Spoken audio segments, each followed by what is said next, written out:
નમસ્તે, આજે હું તમને ઈવીએમ મશીનમાં મહાનગરપાલિકાની ચૂંટણીમાં મતદાન કેવી રીતે કરવું તે સમજાવીશ। આ મતદાનમાં તમે વધુમાં વધુ 4 ઉમેદવારોને પસંદ કરી શકો છો। 1, 2, 3 અને 4 એ રીતે 4। ચાલો તો તમને સમજાવું મશીનમાં કે કેવી રીતે તમે ઇલેક્ટ્રોનિક વોટિંગ મશીનમાં મત આપી શકશો। આ ઈવીએમ મશીન છે। આ ઈવીએમ મશીનમાં વધુમાં વધુ તમે 4 ઉમેદવારોને મત આપી શકો છો। ઉમેદવારને પસંદ કરવા માટે એની નિશાનીનું સામે રહેલું વાદળી બટન તમારે દબાવવાનું રહેશે। તમે વધુમાં વધુ 4 ઉમેદવારો પસંદ કરી શકો છો।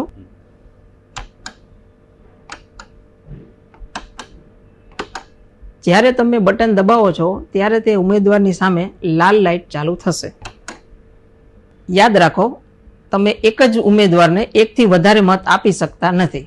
જો તમે કોઈ ઉમેદવાર પસંદ કરેલ છે અને તમને એમ થાય કે એ ભૂલથી સિલેક્ટ થઈ ગયેલ છે તો એની સામેનું પાછું વાદળી બટન દબાવશો તો એ લાલ લાઇટ બંધ થઈ જશે, એટલે એ ઉમેદવાર કેન્સલ થઈ પછી કોઈ બીજા ઉમેદવારને તમે પસંદ કરવા માટે એની સામેનું રહેલું વાદળું બટન દબાવશો એટલે એ સિલેક્ટ થઈ જશે। એ રીતે તમારે 4 ઉમેદવારને પસંદ કરવાના રહેશે। 1, 2, 3, 4 થઈ ગયા બાદ મત રજીસ્ટર કરવા માટે નીચે રહેલ રજીસ્ટર પીળું બટન અવશ્ય દબાવવાનું રહેશે।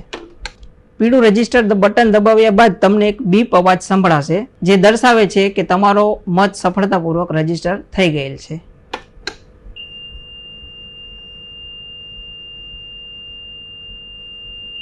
નોટા એટલે કે ઉપર પૈકી કોઈ નહીં।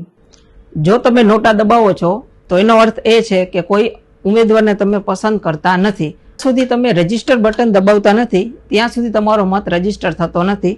જો એકવાર તમે રજીસ્ટર બટન દબાવી દીધું પછી કોઈ પણ ઉમેદવારને પસંદ કરી શકતા નથી અને એ મત તમારો આખરી મત ગણાશે। તમારો મત તમારી શક્તિ છે, તેનો જવાબદારીપૂર્વક અને સમજદારીપૂર્વક ઉપયોગ કરો।